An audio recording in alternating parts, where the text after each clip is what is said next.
एक कमेंट आया था मुझे कि कृपया आप आधा अधूरा ज्ञान ना दें। क्या यक्षिणी नहीं होती है? क्या अप्सराएं नहीं होती हैं? क्या सिद्धि और साधनाएं वगैरह सब कुछ झूठ है? क्या पूरा का पूरा अध्यात्म ही झूठ है? जब तक आप माया के आवरण में हैं या फिर जब तक आप बेहोश हैं, यक्षिणी भी है, अप्सरा भी है, गंधर्व भी हैं, या फिर पर्चा लिखने वाली सिद्धियां भी हैं जो कि ठोस सबूत के साथ आपका काम बनाएंगी। लेकिन कौन सा वाला काम बनाएंगी? जो काम आपका बिगड़ा हो। बिगड़े काम की शुरुआत कहाँ से हुई थी? बुद्धि से हुई थी या फिर मन से हुई थी? कुछ इच्छा थी आपकी जो पूरी नहीं हुई, उसके बाद पूरा करने के लिए आपने सिद्धियों का सहारा लिया, तो सिद्धियों ने आपकी वही मन की इच्छा पूरी कर दी या फिर एक पर्चे पे लिख दी। सच हो गया आपके लिए, बेहोश हैं आप अभी भी। मैं ये नहीं कह रहा हूँ कि सिद्धियां नहीं होती हैं, लेकिन वो इस वाली सृष्टि में जब तक आपको होश नहीं आएगा तब तक होती हैं, और वो सच भी हैं। अगर आप होशपूर्ण अवस्था में आ जाएंगे, मतलब अगर आप वास्तविक सत्य को जानना चाहते होंगे या फिर प्राप्त करना चाहते होंगे, वैसे वास्तविक सत्य जानने जैसा, प्राप्त करने जैसा या फिर मानने जैसा नहीं होता है। वो एक बिल्कुल अलग व्यवस्था होती है, मतलब बुद्धि और मन से पार वाली व्यवस्था होती है। तो ये सिद्धियां वगैरह जो भी होती हैं, ये बुद्धि और मन वाली होती हैं, या फिर मैं ये कहूँ कि इस माया वाली, संसार वाली होती हैं। और बहुत से लोग मुझे शुरुआत में कमेंट भी करते थे कि हमें मुक्ति मोक्ष वगैरह कुछ भी नहीं चाहिए, हमें तो सिद्धि प्राप्त करनी है। वो कैसे मिलेगी? आप सीधा सीधा मुझे बताओ। तो मैंने वीडियोस बनाए थे कि सिद्धियां अगर आपको चाहिए तो आपको इन वाले गुरु से संपर्क करना पड़ेगा, और वहां जाके अगर आप ठीक ठाक होंगे तो आपको सिद्धियां भी प्राप्त हो जाती हैं। सिद्धियां प्राप्त हो जाती हैं तो आपका मान सम्मान भी बढ़ता है, आप अहंकारी भी हो जाते हैं। बहुत सारे लोग आपके पैर भी छूने लगते हैं। उसके बाद जो इंसान या फिर जो साधक या फिर जो भगत होता है, वो परमात्मा की भक्ति नहीं करता है, वो सिर्फ शक्ति की भक्ति करता है, जिसके थ्रू उसे सम्मान मिल रहा है या फिर उसको धन वगैरह मिल रहा है, जगह जगह उसका वाहवाही हो रही है। टोटल मिलाकर के ये सब मिलने के बाद वो और भी ज्यादा वास्तविक सत्य से दूर ही होता जाता है। सिद्धियां होती हैं यक्ष, गंधर्व, किन्नर, कुबेर, नाग, अप्सरा, यक्षिणी, योगिनी, भैरवी या फिर खुसुर फुसुर करने वाली रिद्धियां सिद्धियां भी होती हैं, लेकिन बेहोशी वाले आवरण में होती हैं। आपको क्या लगता है? मोबाइल पर मैं आपको दिखाई पड़ रहा हूं, आप अपनी आंखों से देख रहे हैं, कानों से सुन रहे हैं, आप होशपूर्ण हैं, आपको ऐसा लगता है क्या? आप यही वाला देखना, यही वाला सुनना या फिर यही वाले समझने तक ही सीमित रह गए हैं? आपको क्या लगता है, क्या सुनना, देखना, समझना कोई दूसरा वाला नहीं होता होगा या फिर कोई दूसरी व्यवस्था नहीं होती होगी? सिंपली जो इंसान होता है इस भौतिक जगत में, उसका ये शरीर होता है, शरीर को सुख दुख महसूस होते हैं, ऊपर से ये जो भौतिक जीवन हमारा होता है ये भी कष्टों से भरा हुआ होता है। तो हम छटपटा तो रहे ही होते हैं, हमें सुख प्राप्त करना होता है, या फिर जो लाइफ हमारी पटरी से उतर गई होती है उसको हमको ट्रैक पर लाना होता है। तो हम सिद्धि मार्ग में आ जाते हैं या फिर भगवानों से कहने लगते हैं कि मेरा ये काम बना दे। वो भगवान कोई भी हो सकता है, वास्तव में वो भगवान कोई भी हो सकता है, उसका कोई भी नाम हो सकता है। वो देवता भी हो सकते हैं या फिर सिद्धियां भी हो सकती हैं या फिर कोई अन्य व्यवस्था भी हो सकती है, लेकिन वो परमात्मा नहीं हो सकते हैं, या फिर वो बेहोशी वाले आवरण वाले नहीं हो सकते हैं। वो होशपूर्ण आवरण वाले होते हैं, या फिर वो भार रहित अवस्था वाले होते हैं, या फिर जो बुद्धि और मन से पार होते हैं, वो उस व्यवस्था वाले होते हैं। मतलब इस संसार में जिस तरह की इंद्रियों के बल पर हमको जिस तरह के सुख और दुख वगैरह महसूस होते हैं या फिर जिस तरह की हमारी समझ होती है, उस आवरण वाले वो नहीं होते हैं, वो अलग व्यवस्था वाले होते हैं। और इन सब से हटेंगे तो ही हम उस व्यवस्था में आते हैं। इसके लिए क्या करना पड़ेगा? आपको इस संसार का मोह त्यागना पड़ेगा। संसार तो बाद में, इस शरीर का मोह त्यागना पड़ेगा। शरीर का मोह त्यागने का बिल्कुल भी ये मतलब नहीं है कि मैंने ये लाइन बोली और आपने इसको मान लिया कि शरीर का मोह त्यागना पड़ता है, संसार का मोह त्यागना पड़ता है। लेकिन आप कूलर में बैठे हुए हैं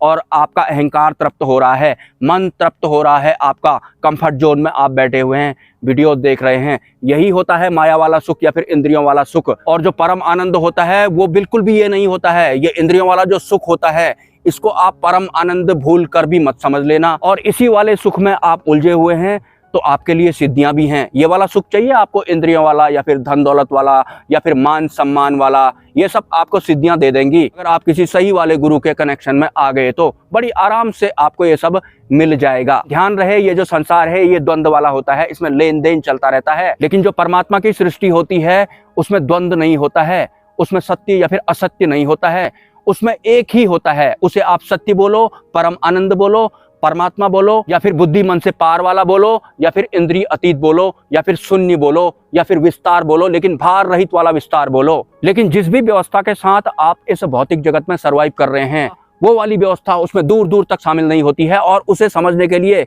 इस व्यवस्था के थ्रू भी आप उसे नहीं समझ पाएंगे या फिर ग्रहण नहीं कर पाएंगे। समझ भी जाएंगे तो उतार नहीं पाएंगे अपने भीतर, क्योंकि आपकी बुद्धि या फिर आपका मन अपने हिसाब से उतरवाऊंगा वाला सीन करता है। मतलब जो ये मन होता है ये आपको अनमन करने ही नहीं देगा। अगर आप वास्तविक सत्य या फिर परमात्मा की तरफ भी बढ़ोगे तो अपने हिसाब से मैं तुझे परमात्मा दिलाऊंगा, अपने हिसाब से समझाऊंगा। मतलब ये आपकी आंतरिक व्यवस्था है, ये ऐसे काम करती है। परमात्मा की तरफ भी आप बढ़ेंगे तो बिल्कुल अलग होते हैं। बुद्धि मन से तो समझने और सोचने की जरूरत ही नहीं है, व्यवस्था ही बिल्कुल अलग होती है। देखा होगा आपने, रात को अगर आप सो जाते हैं तो ये बुद्धि और मन पता नहीं कहाँ चले जाते हैं। वास्तव में ये हमारे दूसरे वाले शरीर में हो जाते हैं उसके बाद। मतलब ये पहले वाले स्थूल शरीर में नहीं होते हैं। जब हम सो जाते हैं तो हमें वहाँ कुछ अलग हिसाब का महसूस हो रहा होता है। दूसरे वाले शरीर से भी काम नहीं चलने वाला है, पहले वाले शरीर को एक्टिवेट करना है। वो कैसे करेंगे? तो मैं बोलूंगा कि उसके लिए आपको कुछ भी नहीं करने वाला बनना होगा। लेकिन ये कुछ भी नहीं करने वाला जो आपने सुना है ये भी बुद्धि और मन के हिसाब से सुना है। तो मन आपका फिर से सवाल फेंकेगा या फिर बुद्धि आपका फिर से सवाल फेंकेगा। फिर कुछ ना करने के लिए क्या करें? क्योंकि कुछ ना करने के बाद भी तो कुछ ना कुछ हो ही जाता है। मन इधर उधर भागता है, दिमाग इधर उधर भागता है। इन दोनों का इस्तेमाल करके आप पहले वाले शरीर पर नहीं पहुंच पाएंगे। या तो आपके गुरु अंतिम गुरु होने चाहिए जिन्हें कि अक्षर पुरुष कहा जाता है, जो कि मेरे वास्तविक गुरु हैं, जो कि वास्तव में काल कर्म और माया को फूंक देते हैं। ये कोई लाइन नहीं है। कल मुझे एक माताजी का कॉल आया था, वो बोल रही थी कि आप इन परमात्मा की फोटो देख लीजिए, आपको मुक्ति मिल जाएगी और जो भी काम आप कर रहे हैं वो बहुत अच्छा कर रहे हैं। आपके इस सुझाव के लिए बहुत बहुत धन्यवाद। जिस वाले होने से मैं गुजर रहा हूँ, मेरे को ये सृष्टि और मुक्ति वाले पचड़े से पार जाना है, या फिर मैं ये कहूँ कि एक तीसरी वास्तविक दुनिया भी होती है। क्योंकि मेरे एक गुरु ने बहुत पहले मुझसे कहा था, सत्यम शिवम सुंदरम बोला जाता है, लेकिन इसके अलावा एक सत्य और भी है। या फिर अगर तुम्हें वास्तविक सत्य का भास हो जाता है तो उसके अलावा एक सत्य और भी होता है। तो मे भी मुझे अंतिम गुरु की शरण में होने के बाद जो अंतिम सत्य घटित होता है, उसके बाद वाला जो सत्य होता है, मुझे उस तक पहुंचना है। मेरी यात्राएं कुछ अलग हैं, आपको अपने हिसाब से समझना है। जैसा मेरे भीतर चल रहा है उस हिसाब से मैं प्रकट कर रहा हूं, लेकिन बुद्धि और मन से आपको ऐसा ही नहीं करना है। जैसा बुद्ध ने किया था तो लोग भी वैसा ही करने लग गए, लेकिन उनके भीतर क्या चल रहा था ये आज तक किसी को नहीं पता है। और जो इंटरनली मेरे भीतर हो रहा होता है मैं उसका प्रकटीकरण कर देता हूं, मतलब एक वीडियो बना देता हूं।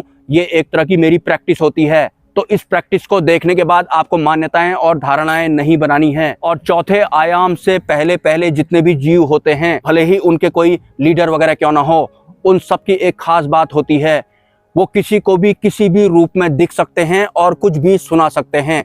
चौथे आयाम वाले, तीसरे, दूसरे या फिर पहले आयाम वाले। चौथे आयाम से पहले पहले वालों के पास ये क्वालिटी होती है। मतलब ये चौथे आयाम से भीतर भीतर ही काम कर पाते हैं, पांचवें आयाम में ये नहीं पहुंच पाते हैं। थोड़े दिन पहले एक रूप बदलने वाली शक्ति आई थी या फिर एंटिटी आई थी और मुझे देखकर वो ऐसा बोल रही थी, 1 2 3 4 ऐसा बोल रही थी। और वो एक पर्टिकुलर इंसान का फीमेल रूप बनाकर आई थी। तो उसका 1 2 3 4 बोलने का मतलब था कि मैं चौथे डायमेंशन से अंदर अंदर वाली हूँ और मेरे में ये क्वालिटी है कि मैं किसी का भी रूप बना सकती हूँ और तुम्हें कुछ भी सुना सकती हूँ। हालांकि उसने सिर्फ 1 2 3 4 ही बोला था। अब वो मेल थी या फीमेल थी मुझे इसके बारे में नहीं पता है, क्योंकि वो एक मेल का फीमेल वर्जन बना करके मेरे सामने आई थी और उस मेल को मैं अच्छी तरह से जानता हूं। ऐसा बिल्कुल भी जरूरी नहीं है कि जो इंटरनली मेरे साथ में चल रहा है वो हर किसी के साथ में चलेगा। सबकी अलग अलग व्यवस्था होती है। मतलब ये ब्रह्मांडी विज्ञान ही ऐसा है कि हर कोई दूसरे से अलग होता है, हर हिसाब से अलग होता है।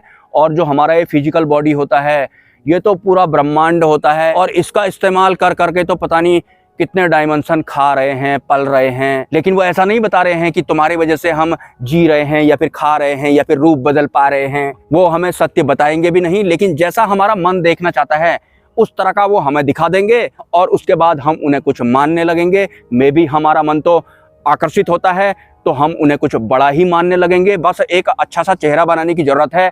वो पुरुष वाला राजकुमार जैसा भी हो सकता है या फिर राजकुमारी स्त्री जैसा भी हो सकता है, और ऊपर से वो रूप बदल दे, तुम्हारे सामने में 2-3 रूप बना के दिखा दे।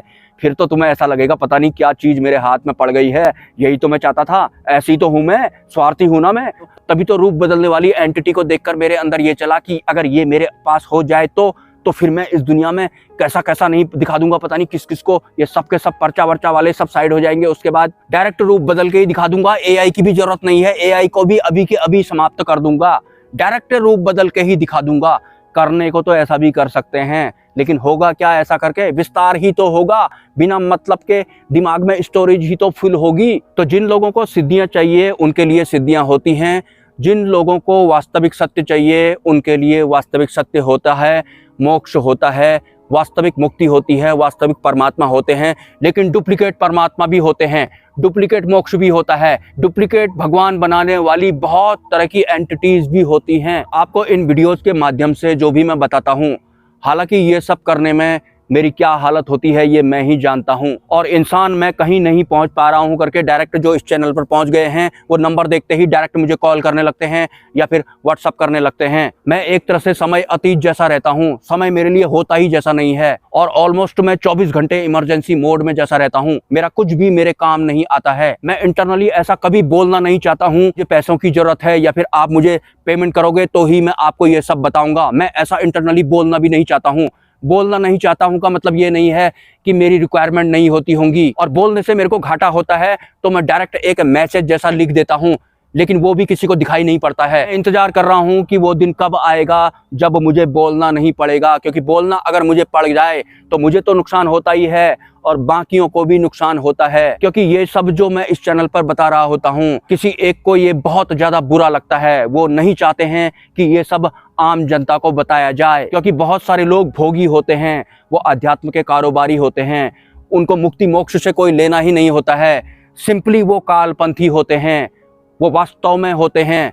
ये हमारा जो ये पृथ्वी लोक चलता है, आपको नहीं पता है ये किन लोगों की वजह से चलता है, और ये जितनी भी मानव निर्मित व्यवस्थाएं होती हैं ये किस वजह से होती हैं। इंसान तो बस अपनी जरूरतों में ही सिमट जाता है, बस थोड़ा सा उसके मन की जैसी कोई बोल देगा तो बस वो उसका ही हो जाता है। लेकिन आपको नहीं पता है ये सब आप तक जो पहुंच रहा है, सब आपके बीच में पहुंचने के दौरान किस तरह की परेशानियों से मैं जूझता हूं, जो कि मैं बता भी नहीं चाहता हूं और मैं बताना चाहता भी नहीं हूं। क्योंकि द्वंद्व रूपी ये संसार है, द्वंद्व से बाहर निकलने में द्वंद्व ही खड़े होते रहते हैं, नॉन स्टॉप खड़े होते ही रहते हैं। आम इंसान तो जो बुद्धि और मन से समझ रहे होते हैं वो तो सब कुछ अभी भी बुद्धि और मन से ही समझ रहे हैं, और बाद में जाकर आपको पता लगेगा कि अगर हमें उस वक्त पता होता तो शायद हम ये करते वो करते, लेकिन पता नहीं लगता है किसी को। जागरूक नहीं है ना कोई इस तरह से। दूसरे चैनल पर अहंकार शांत नहीं हो रहा था, मन शांत नहीं हो रहा था, तृप्ति नहीं मिल रही थी। इस चैनल पर आए, मन की जैसी बात सुनने को मिली, ऐसा लगा कि ये तो यार हटके लग रहा है, ये परमात्मा परमात्मा या फिर काल निरंजन करता रहता है और ये अक्षर पुरुष अंतिम गुरु भी करता रहता है, तो मैं भी यही सही होगा। अरे मुझे सही रहने नहीं दिया जाएगा, हर संभव कोशिश की जाएगी कि मैं सही ना रहूं। ये वास्तविकता होती है। तो भी इस अपने वाले ब्रह्मांड का सत्य उसकी ही वाली सृष्टि को बता रहा होता है। आप भी तो सृष्टि ही हो। मतलब आप ये समझ लो कि जिस थाली में खा रहे हैं उसी में छेद कर रहे हैं, और जिसकी वो थाली होगी वो क्या नहीं करेगा। कमाल की बात है, कुछ लोग मुझे मैसेज भी करते हैं तो अभी वो वक्त आया नहीं है, अभी आपसे कुछ ज्ञान लेना है, ये सब वो बोलते रहते हैं। और उसके बाद मुझे ऐसा लगता है कि मैंने तो यार अपना समय ही खराब कर दिया, इस समय में तो मैं कुछ और ही कर सकता था। और वैसे ही ये जो मेरे सफ़र होते हैं ये पूर्ण रूप से रिस्क वाले होते हैं। ये इतना ज़्यादा रिस्क वाले होते हैं कि मैं किसी को साथ में ला भी नहीं सकता हूँ, मैं हर किसी को ये सब बता भी नहीं सकता हूँ, और वैसे भी मैं हर किसी को अपने पास में आने नहीं देता हूँ। मुझे बताया गया है कि हर किसी को तुम्हें अपने आसपास में नहीं आने देना है, भले ही नुकसान झेल लेना पड़े। नुकसान भी मैं झेल रहा हूँ, ये सब भी मुझे करना पड़ रहा है। ना ऐसा करूँ तो फिर अंतिम गुरु की डांट मुझे झेलनी पड़ती है। अभी कुछ दिन पहले मैं जो एकादशी वाला व्रत होता है वो रखना भूल गया था। सॉरी, भूल नहीं गया था, लेकिन कालपंथियों की वजह से या फिर किसी को बुरा ना लगे करके मैंने कुछ खा लिया था और मेरा व्रत वो ऐसे ही चला गया था। हालांकि उसके बाद मुझे गुरु द्वारा बहुत बुरी तरह से डांटा गया था। उनकी तो डांट भी बहुत अच्छी होती है। वही गुरु की बात मैं कर रहा हूँ जो काल कर्म और माया को भी फूंक देते हैं। उनकी डांट भी परमात्मा से कम नहीं होती है। नमस्कार।